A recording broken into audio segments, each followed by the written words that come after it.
إن الحمد لله نحمده ونستعينه ونستغفره ونعوذ بالله من شرور أنفسنا ومن سيئات أعمالنا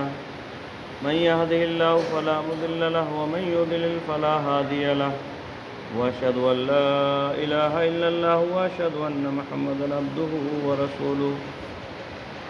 يا أيها الذين آمنوا اتقوا الله حق تقاته ولا تموتن إلا وأنتم مسلمون يا أيها الناس اتقوا ربكم الذي خلقكم من نفس واحدة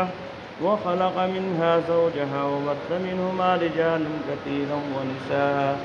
واتقوا الله الذي تساءلون به والأرحام إن الله كان عليكم رقيبا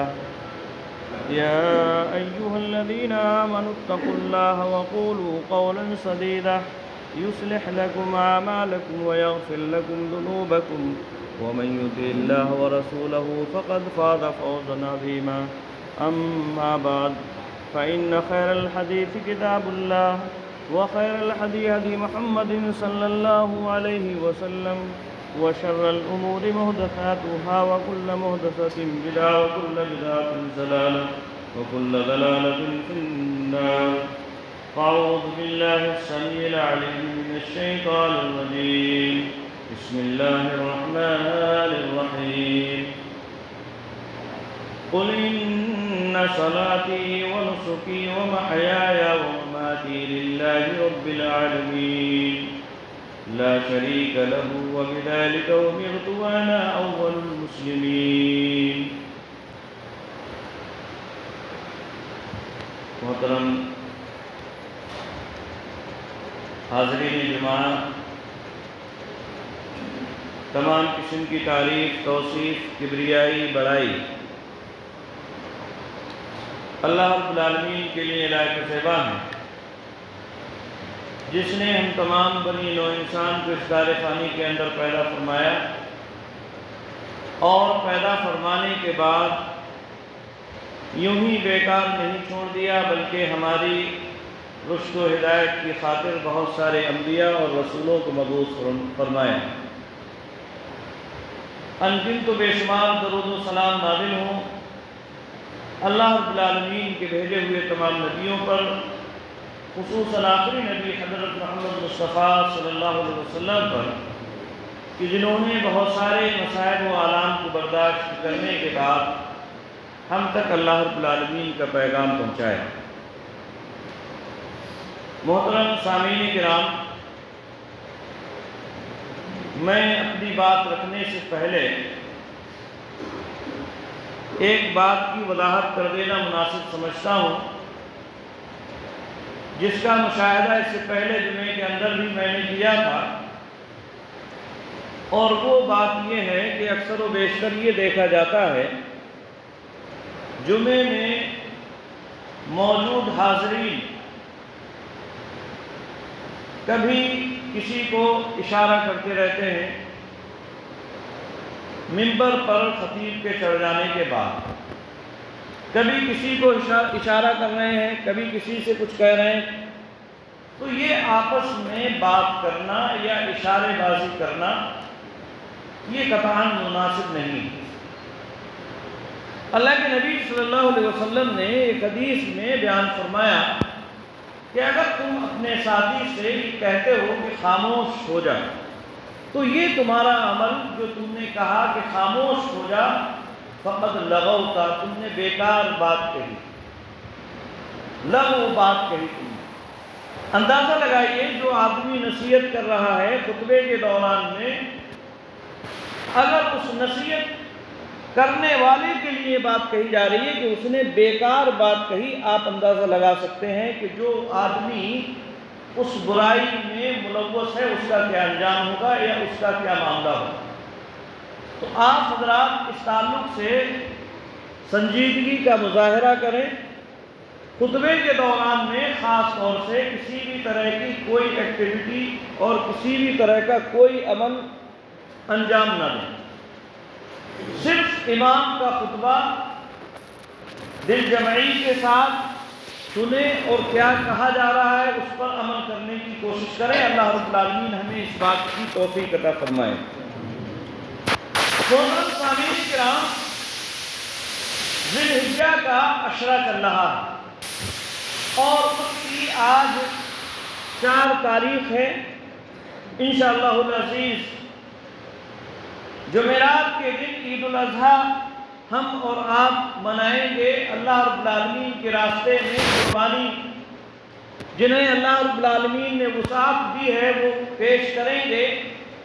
اللہ رب العالمین پیشگی یہ دعا ہے کہ اللہ ہماری ان قربانیوں کو قبول فرمائے۔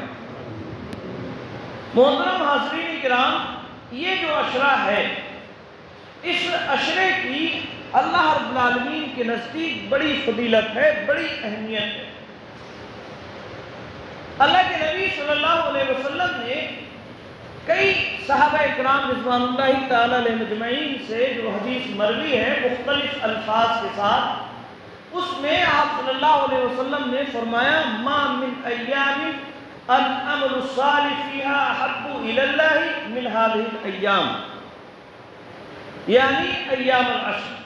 آپ صلی اللہ علیہ وسلم فرماتے ہیں دنوں میں کوئی بھی دن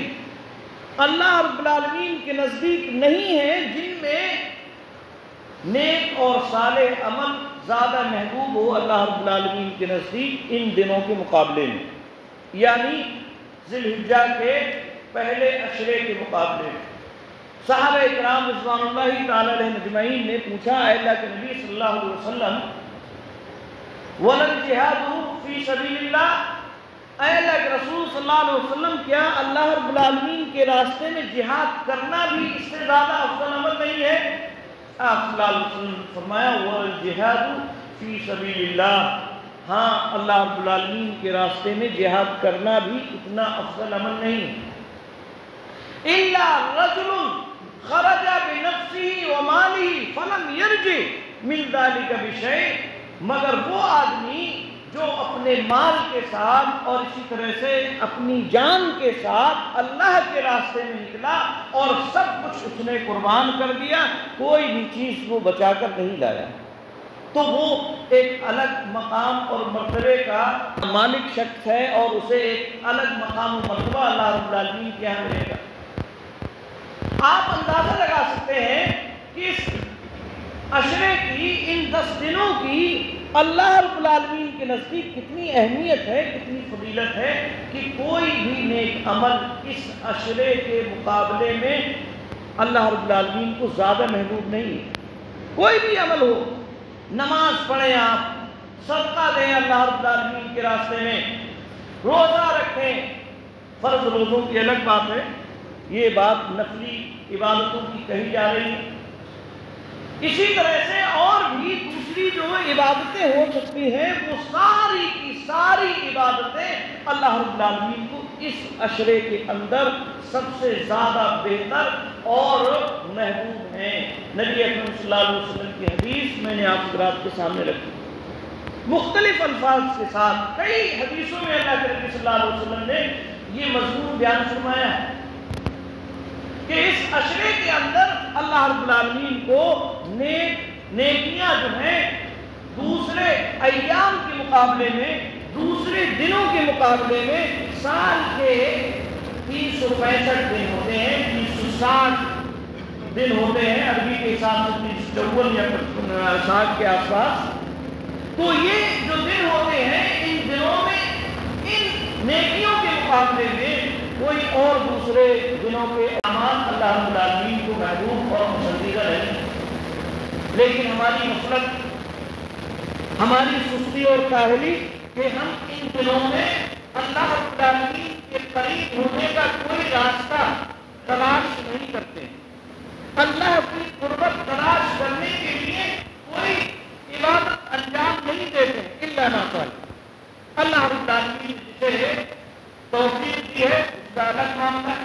ورنہ اکثر و بیشتر کا یہی حال ہے۔ یہ عشرہ آتا ہے چلا جاتا ہے، اکثر و بیشتر لوگوں کو معلوم ہی نہیں ہوتا ہے اس کی اہمیت کیا ہے، اس کی فضیلت کیا ہے، نہیں معلوم ہوتا ہے اس کے بارے میں۔ تو میرے عزیزوں، میرے بھائیوں، یہ بہت اہم عشرہ ہے جس سے ہم گزر رہے ہیں۔ اللہ رب العالمین کے نزدیک یہ بہت عظیم اشرا ہے۔ اللہ رب العالمین نے اس اشرے کی قرآن مجید میں قسم کھائی ہے۔ اللہ کے نبی صلی اللہ علیہ وسلم نے اس اشرے کو تمام دنوں سے بہتر اور افضل قرار دیا ہے، اور اس کے اعمال سب سے بہتر ہیں، حتیٰ کہ علماء نے اس بات کی بھی وضاحت بیان فرمائی کہ رمضان المبارک کا آخری اشرا بھی اتنا افضل نہیں ہے جتنا افضل یہ اشرا ہے، جتنا افضل یہ اشرا ہے، جتنے افضل اس اشرے کے دن ہیں اتنے افضل رمضان المبارک کا آخری اشرا بھی ہے۔ اندازہ لگائیں آخر اس کی وجہ کیا ہے، کیوں ہے آخر یہ اشرا اتنا افضل؟ ایک تو یہ بات ہے کہ اللہ رب العالمین نے دنوں کو پیدا کیا ہے، راتوں کو پیدا کیا ہے، اور اسی طرح سے سال کو پیدا کیا ہے۔ ساری چیزوں کا خالق اللہ رب العالمین ہے۔ اس نے کسی کو فضیلت عطا فرمائی ہے، کسی کو اللہ رب العالمین نے دوسرے پر فوقیت عطا فرمائی ہے، یہ اس کی مشیت ہے، اس میں ہمارا اور آپ کا کوئی دخل نہیں ہے۔ اللہ رب العالمین نے دنوں میں سب سے بہتر دن جمعے کا دن بنایا،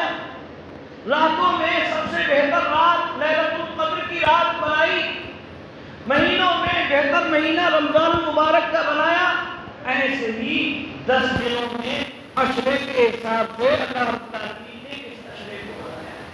اس میں ہمارا اور آپ کا کوئی دخل نہیں ہے، یہ اللہ رب العالمین کے یہاں بنایا ہوا نظام۔ اور اسی طرح سے ایک وضاحت یہ بھی کہی گئی، خاص طور سے حافظ ابن حجر رحمہ اللہ نے اس کی جو افضلیت کی بات ہے اس کی وضاحت کرتے ہوئے اس بات کو بیان کیا کہ یہ ایک ایسا اشرا ہے جس اشرے کے اندر تمام بڑی بڑی عبادتیں اکٹھا ہو جاتی ہیں، وہ عبادتیں جو دوسرے مہینوں میں دوسرے دنوں میں نہیں پائی جاتی ہیں، اس اشرے کے اندر پائی جاتی ہیں۔ بڑی بڑی عبادتیں کیا ہے؟ نماز سے بڑی عبادت روزہ ہے، اسی طرح سے صدقہ و خیرات کرنا ہے، اور اسی طرح سے حج اور عمرہ قربانی وغیرہ کرنا، یہ بڑی بڑی عبادت ہے۔ آپ غور کریں، یہ بڑی بڑی عبادتیں تمام کی تمام ایک اشرے کے اندر سال کے دوسرے ایام میں نہیں پائی جاتی ہیں، ان ایام میں پائی جاتی ہے۔ نماز سال کے 12 مہینے کے ہر دن پائی جاتی ہے، فرض ہے ہر آدمی کے لیے، لازم و ضروری ہے 5 وقت کی نماز۔ یہ اسی طرح سے نوافل اگر کوئی پڑھنا چاہتا ہے تو اس کے لیے سال کے 12 مہینے نوافل کا اہتمام کرنے کی گنجائش ہے، ان دنوں کے اندر بھی گنجائش ہے اس کی۔ اسی طرح سے روزے کا جہاں تک معاملہ ہے تو روزہ سال کے اور دوسرے دنوں میں رکھتا ہے، اسی طرح سے اس اشرے کے اندر بھی خاص طور سے نبی صلی اللہ علیہ وسلم کے تعلق سے بیان کیا جاتا ہے۔ آپ صلی اللہ علیہ وسلم کی ازواج مطہرات میں کسی نے اس بات کی وضاحت بیان فرمائی، نبی اکرم صلی اللہ علیہ وسلم کان یصوم بشہر ذی الحجہ، آپ صلی اللہ علیہ وسلم ذی الحجہ کے 9 روزے رکھا کرتے ہیں۔ تو یہ 9 روزے نبی اکرم صلی اللہ علیہ وسلم سے بھی ثابت ہے، اور اسی طرح سے ہر آدمی کے لیے اختیار ہے کہ اگر کوئی روزہ رکھنا چاہتا ہے تو وہ روزہ رکھ سکتا ہے، اور دنوں میں بھی ان دنوں کے اندر بھی۔ اسی طرح سے صدقہ و خیرات کا معاملہ ہے، صدقہ و خیرات اور دنوں میں کرنا ہے، ان دنوں کے اندر بھی صدقہ و خیرات کرنے کی گنجائش ہے۔ لیکن حج عمرہ، حج خاص طور سے یہ ایک ایسی عبادت ہے، اسلام کا یہ بنیادی رکن، یہ ایک ایسی عبادت ہے جو صرف اور صرف انہی دنوں میں انجام پاتی ہے، اور دنوں میں آپ حج نہیں کر سکتے۔ آپ جائیں کسی اور مہینے میں، کسی قعدہ کے مہینے میں آپ چلے جائیں، رمضان کے مہینے میں چلے جائیں، محرم الحرام کے مہینے میں چلے جائیں، یا شعبان کے یا اور شوال کے مہینے میں چلے جائیں اور کہیں کہ میں عرفہ کے مقام پہ ٹھہر کر کے یوم عرفہ مناؤں گا، یا اسی طرح سے مزدلفہ کے مقام پر ٹھہر کر عبادت اور دعائیں وغیرہ جو حج کے ایام میں کی جاتی ہیں وہ کرنے لگے، آپ کا وہ حج نہیں مانا جائے گا،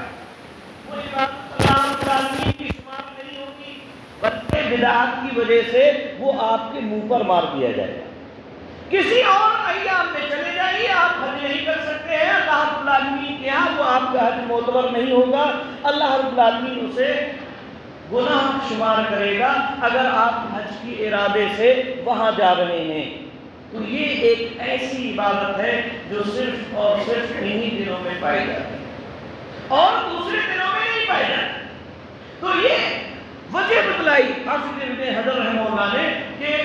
اس عشرے کی اہمیت اس وجہ سے بھی ہے۔ ایک بات کی وضاحت یہاں اور مناسب ہے، اور وہ یہ کہ یاد رکھیں رمضان المبارک کا جو آخری عشرہ ہے وہ افضل ہے راتوں کے حساب سے، اس کی راتیں بہتر ہیں، اس میں لیلۃ القدر پائی جاتی ہے جو اور دوسرے مہینوں میں یا دوسرے عشروں میں نہیں پائی جاتی ہے، وہ صرف رمضان المبارک کے مہینے میں پائی جاتی ہے۔ یہ عشرہ دنوں کے اعتبار سے افضل ہے، رمضان کی راتیں افضل ہیں اور اس عشرے کے دن افضل ہیں۔ ان دنوں کی ہمیں قدر کرنا چاہیے۔ ان دنوں میں کیا کرنا ہے؟ ان دنوں میں کرنے والے اعمال کیا ہیں؟ سب سے پہلا عمل جو ہمیں کرنا چاہیے وہ روزے کا اہتمام کریں۔ پہلی تاریخ سے روزے کا اہتمام کریں، 9 تاریخ تک لگاتار اگر رکھنا چاہتے ہیں تو رکھ سکتے ہیں، ایک آدھ دن چھوڑ کر رکھنا چاہتے ہیں تو رکھ سکتے ہیں۔ کیوں؟ اس لیے کیونکہ اللہ کے نبی صلی اللہ علیہ وسلم نے یہ فرمایا اللہ رب العالمین کے نزدیک سب سے زیادہ محبوب نیک اور صالح عمل ہیں اس عشرے کے اندر، اور ظاہر سی بات ہے نیک اعمال میں روزہ بھی نیک عمل ہے۔ اللہ کے نبی صلی اللہ علیہ وسلم نے کوئی خصوصیت کے ساتھ عبادت نہیں متعین فرمائی ہے، نیک اعمال بتلایا، اب نیک اعمال میں روزہ بھی ہے، بلکہ یہ اتنا بڑا نیک اعمال ہے کہ اللہ رب العالمین نے اس عمل کی نسبت خود اپنی جانب فرمائی ہے۔ حدیث قدسی میں اللہ کے نبی صلی اللہ علیہ وسلم بیان فرماتے ہیں کہ اللہ رب العالمین فرماتا ہے کل عمل بنی آدم لہو الا الصیام، بنی آدم کا سارے کے سارے اعمال اس کے لیے ہیں الا الصیام، سوائے روزوں کے، فإنہ لی وأنا أجزی بہ، کیونکہ روزہ میرے لیے ہے اور میں ہی اس کا بدلہ دوں۔ تو روزہ یہ بڑی عبادت ہے اللہ رب العالمین کے نزدیک، اتنی بڑی عبادت اللہ رب العالمین کے نزدیک ہے روزہ کہ اللہ نے اس کی نسبت اپنی طرف فرمائی ہے کہ اللہ ہی اس کا بدلہ دے سکتا ہے، کوئی دوسرا اس کا بدلہ نہیں دے سکتا ہے۔ حالانکہ جو بھی عبادتیں ان کا بدلہ اللہ ہی دیتا ہے، کوئی اور نہیں دیتا ہے، اللہ کے علاوہ کوئی دوسرا بدلہ نہیں دیتا ہے، لیکن خاص کیا اللہ نے یہاں اس کی اہمیت کو بتلانے کے لیے۔ اور اسی طرح سے خاص طور سے یوم عرفہ کا روزہ، خاص طور سے 9 ذی الحجہ کا روزہ، اس کی بڑی اہمیت۔ یوم عرفہ کے دن اللہ رب العالمین بہت سارے جہنمیوں کو جہنم سے آزاد فرماتا ہے۔ اس دن حاجی لوگ اکٹھا ہوتے ہیں حج عرفہ کے میدان میں، اور ظہر اور عصر کی جمع بین الصلاتین کے بعد اللہ رب العالمین سے دعاؤں میں لگ جاتے ہیں، روتے ہیں، گڑگڑاتے ہیں، اللہ رب العالمین سے معافی کے طلبگار ہوتے ہیں، اور عبادت کرتے کرتے، دعا کرتے کرتے وہ شام کر دیتے ہیں۔ اللہ رب العالمین اس سے بہت خوش ہوتا ہے، اور بہت سارے جو جہنمی اس سے پہلے ہوتے ہیں اللہ رب العالمین ان کو جہنم سے آزاد فرما دیتا ہے۔ اللہ کے نبی صلی اللہ علیہ وسلم نے بیان فرمایا میں گمان کرتا ہوں عرفہ کا روزہ، 9 ذی الحجہ کا روزہ 2 سال کے گناہوں کا کفارہ ہے، 1 سال پہلے اور 1 سال بعد۔ تو یہ بڑا روزہ ہے عرفہ کا روزہ جو 9 ذی الحجہ کا روزہ ہے۔ اللہ کے نبی صلی اللہ علیہ وسلم نے اس کی بڑی اہمیت بیان فرمائی۔ نفلی روزوں میں اس سے بڑا روزہ اور کوئی نہیں ہے جس کے بارے میں اللہ کے نبی صلی اللہ علیہ وسلم نے فرمایا ہو کہ 2 سال کے گناہوں کا یہ کفارہ ہے۔ تو سب سے پہلی بات یہ کہ اس میں روزے سے ہمیں شروعات کرنا چاہیے، روزہ رکھنے کی کوشش کریں، اور ممکن جہاں تک ہو سکے روزہ ہم اس میں رکھیں۔ اسی طرح سے اس عشرے کے اندر جو اعمال کیے جانے والے ہیں ان میں اللہ رب العالمین کا ذکر و اذکار، اللہ رب العالمین کی تکبیر، اس کی حمد و ثنا بیان کی جائے، زیادہ سے زیادہ اللہ رب العالمین کی تکبیر بیان کی جائے۔ حضرت ابو ہریرہ، حضرت عبداللہ بن عمر رضی اللہ تعالیٰ عنہ کے بارے میں آتا ہے کان یخرجان الی السوق یکبران ویکبر الناس بتکبیرہما، کہ حضرت عبداللہ بن عمر، حضرت ابو ہریرہ رضی اللہ تعالیٰ عنہ یہ بازاروں میں نکل جایا کرتے تھے اور تکبیر بلند کرتے تھے، لوگ بھی ان کی تکبیر سن کر اپنے طور پر تکبیریں کرنا شروع کر دیا کرتے، بازاروں میں ہوں، گھر میں ہوں، مساجد کے اندر ہوں، اپنے طور پر آپ تکبیریں بلند کرتے رہیے، اللہ اکبر اللہ اکبر اللہ اکبر، لا الہ الا اللہ اللہ اکبر وللہ الحمد۔ اسی طرح کی اور دوسری تکبیریں ہیں، کوئی بھی الحمدللہ، سبحان اللہ، اس طرح کے الفاظ کے ذریعے سے اللہ اکبر تکبیریں بلند کریے، زیادہ سے زیادہ، زور زور سے بھی، آہستہ آہستہ بھی، جیسے آپ کو ممکن ہو ویسے تکبیرات اس عشرے کے اندر بلند کیجئے، اللہ رب العالمین کا ذکر کیجئے، یہ دوسرا عمل ہے اس عشرے کا۔ اور اسی طرح سے اس عشرے کے اعمال میں سے ایک بڑا عمل یوم النحر کے دن قربانی کا ہے۔ قربانی اللہ رب العالمین کو سب سے زیادہ اس دن محبوب اور پسندیدہ ہے۔ اللہ رب العالمین کے راستے میں ہم جانوروں کو ذبح کریں، اللہ رب العالمین کے راستے میں جانوروں کو قربان کریں، یہ بھی ہمارے لیے اس دن جو ہے اللہ رب العالمین نے مشروع قرار دیا ہے۔ بلکہ اس کے بعد نبی اکرم صلی اللہ علیہ وسلم کو اللہ رب العالمین حکم دیتے ہوئے فرماتا ہے قل ان صلاتی ونسکی ومحیای ومماتی للہ رب العالمین، اے نبی اکرم صلی اللہ علیہ وسلم آپ کہہ دیجئے یقیناً میری نماز، میری قربانی، میرا جینا اور مرنا یہ اللہ رب العالمین کے لیے ہیں، لا شریک لہ، اس کا کوئی شریک نہیں ہے، وَبِذَلِكَ أُمِرْتُ، اسی بات کا مجھے حکم دیا گیا ہے، وَأَنَا أَوَّلُ الْمُسْلِمِينَ، اور میں پہلا مسلمان ہوں۔ تو یہ قربانی اللہ رب العالمین کے دربار میں ہم پیش کریں، اس دن یہ بھی بڑی عبادتوں میں اللہ رب العالمین کے یہاں شمار ہوتا ہے۔ لیکن قربانی کے تعلق سے ہمیں چند باتوں کا خیال بھی رکھنا چاہیے۔ بعض لوگ کہہ دیتے ہیں کہ قربانی کی بجائے ہمیں کوئی دوسرا عمل کر لینا چاہیے، کسی کی لڑکی کی شادی میں پیسہ لگا دیں گے، یہ بھی قربانی سے کم نہیں ہے، کسی کو صدقہ و خیرات میں پیسے دے دیں گے، یہ بھی قربانی سے کم نہیں ہے۔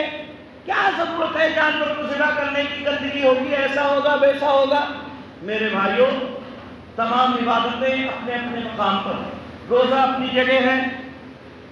اور اسی طرح سے نماز اپنی جگہ ہے۔ آپ یہ کہیں کہ میں نماز پڑھ کے روزے کا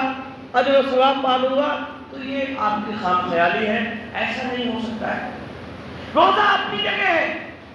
وہ روزے کے ذریعے سے،